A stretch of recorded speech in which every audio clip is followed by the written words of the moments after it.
உங்களுக்கு குலோப்ஜாம் செய்யணும் ஆசையா? ஆனால் எப்படி செஞ்சாலும் குலோப்ஜாம் விரிசலாக வருதா? ஸோ அப்போ இந்த வீடியோ உங்களுக்கு தான். Hi friends, welcome to daily சமையல். நம்ம இன்னைக்கு டெய்லி சமையலில் ஈஸியாக குலோப்ஜாம் விரிசல் இல்லாமல் எப்படி பண்ணலாம் தான் பார்க்க போகிறோம். அதுக்கு முன்னே நம்ம சேனலை நீங்கள் ஒன்றும் சப்ஸ்கிரைப் பண்ணலான்னா சப்ஸ்கிரைப் பண்ணிடுங்க. வாங்க, பக்கத்தில் இருக்க பெல் ஐக்கன் கிளிக் பண்ணுங்கள். வாங்க நம்ம வீடியோக்குள்ளே போகலாம். நீங்கள் எந்த குலோப்ஜாம் மிக்ஸ்னாலும் எடுத்துக்கலாம். நான் இன்றைக்கி ஆச்சியில் ஆயில் குலோப்ஜாம் மிக்ஸ் தான் எடுத்துருக்கேன். இது ஆச்சியில் செய்கிறது இன்னுமே டேஸ்ட்டாக இருக்கும் அப்படின்லாம் கிடையாது, எல்லாமே ஒன்று தான்.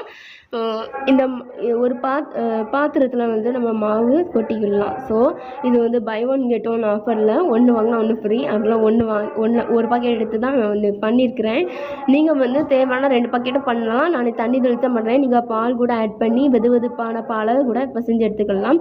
இந்த மாதிரி ஸ்டிக்கியான பதத்தில் நீங்கள் வந்து பசைஞ்சு எடுத்துக்கிடுங்க. இப்போது இது ஒரு 5 நிமிஷம் ஊறட்டும். அதுக்குள்ள சர்க்கரை பாகு ரெடி பண்ணிடலாம். இதுக்கு வந்து நான் 500 கிராம் அளவுக்கு சர்க்கரை எடுத்துருக்கிறேன்.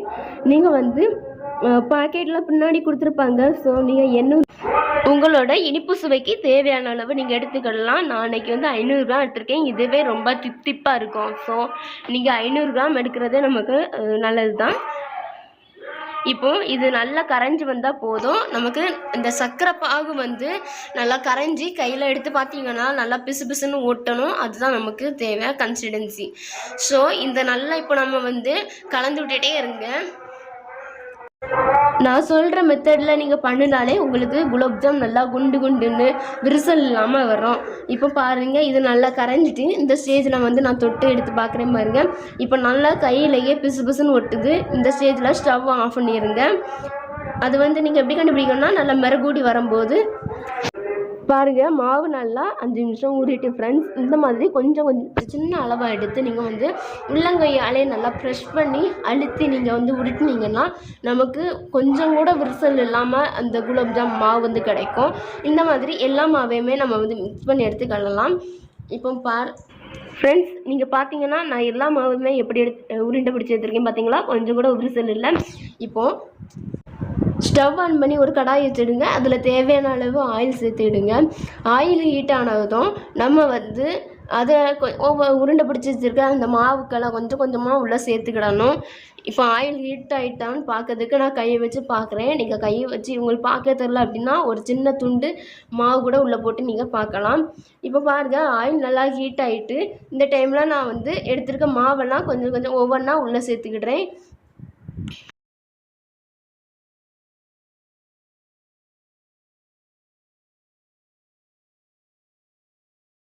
இப்போ பாருங்கள், எல்லா மாவுமே உள்ளே சேர்த்தாச்சு. இது வந்து ஒன் சைட் நல்லா வெந்ததுமே இங்கே பாருங்கள், இந்த மாதிரி நம்ம வந்து மாற்றி போட்டுடணும். ஒன் சைடு நல்லா ப்ரௌன் கலரில் வந்துருக்குல்ல, அப்போ இன்னொரு சைடு நமக்கு ப்ரௌன் கலரில் வந்தால் தான் உள்ளே வந்துருக்குன்னு அர்த்தம். ஸ்டவ் வந்து நார்மல் ஃப்ளேம்லேயே இருக்கட்டும். நீங்கள் ஹை ஃப்ளேமில் வச்சிங்கன்னா நமக்கு மேலே மட்டும் வெந்திருக்கும், உள்ளே வெந்திருக்காது. உள்ளே மாவாட்டு தான் இருக்கும். அதனால் நமக்கு குலோப்ஜாம் நல்லா டேஸ்ட்டாகவும் இருக்காது, உப்பியும் வராது. ஸோ நீங்கள் ஸ்டவ் வந்து லோ ஃப்ளேம்லேயே இருக்கட்டும். இப்போ பாருங்கள், 2 பக்கமும் நல்லா நமக்கு ப்ரௌன் கலரில் ஆகிட்டு இதை நம்ம எண்ணெய்லாம் வடிச்சிட்டு அப்படியே நம்ம வந்து சர்க்கரை பாகில் சேர்த்துக்கிடலாம். ஃப்ரெண்ட்ஸ், இந்த சர்க்கரை பாகும் சேர்க்கிற அந்த உருண்டையும் நமக்கு எப்போவுமே சூடாக இருக்கணும். சூடாக இருந்தால் தான் இந்த குலோப்ஜாம் மாவு இருக்குல்ல, இதை அப்போ தான் நம்ம சர்க்கரை பாகை வந்து நல்லா அப்சர்வ் பண்ணி நல்லா உறிஞ்சி நமக்கு நல்லா குண்டு குண்டாக நமக்கு கிடைக்கும். ஸோ நீங்கள் வந்து சர்க்கரை பாகையும் அந்த குலோப்ஜாம் உருண்டையுமே எப்போவுமே சூடாக சேர்த்திங்கன்னா நமக்கு வந்து கரெக்டாக ஒரு 20 நிமிஷம் அதுக்குள்ளே நமக்கு வந்து நல்லா ஊறி வந்துடும். இப்போது மீதம் இருக்கிறதே நான் வந்து இதில் சேர்த்துக்கிடுறேன். ஃப்ரெண்ட்ஸ், இந்த வீடியோவில் கொஞ்சம் சவுண்ட்ஸ் கேட்கும், நீங்கள் கொஞ்சம் அட்ஜஸ்ட் பண்ணிக்கிடுங்க. ஏன்னா எங்கள் ஊரில் வந்து 10 நாள் திருவிழா நடக்குது. ஸோ அதனால தான் இந்த ரேடியோ சவுண்ட்லாம் கேட்குது. இப்போது எல்லாத்தையுமே நம்ம வந்து உள்ளே சேர்த்துக்கலாம். இந்த மாதிரி ஒவ்வொன்றாட்டு இந்த 10 நாள் திருவிழாவில் நான் 10ஆம் திருவிழாவோட வீடியோ வேணால் உங்களுக்கு அப்லோட் பண்ணுறேன். ரொம்பவே சூப்பராக இருக்கும் இந்த திருவிழா. இப்போது எல்லாத்தையும் சேர்த்துட்டே நம்ம ஏற்கனவே உள்ளே சேர்த்துருந்தோம்ல அந்த சர்க்கரை பாகில் அதை கொஞ்சம் இந்த மாதிரி மிக்ஸ் பண்ணி விட்டுருங்க. இந்த மாதிரி மிக்ஸ் பண்ணி விடலாட்டும் உங்களுக்கு நல்லா அப்சர்வ் பண்ணிடும். பாருங்கள், நான் போட்ட உடனே அப்படி நல்லா சர்க்கரை பாகெல்லாம் அந்த உருண்டெல்லாம் நல்லா அப்சர்வ் பண்ணிவிட்டு இப்போ பாருங்கள், இதையும் ஒன் சைடு நல்லா வெந்துட்டு இதையும் நம்ம மாற்றி போட்டுக்கலாம். நீங்களும் நான் சொன்ன மெத்தடு அந்த டிப்ஸ் அண்ட் ட்ரிக்ஸை ஃபாலோ பண்ணினீங்கன்னா உங்களுக்கு ஒன்று கூட வெடிக்காமல் அப்படியே குண்டு குண்டு குலோப்ஜாம் நமக்கு கிடைக்கும்.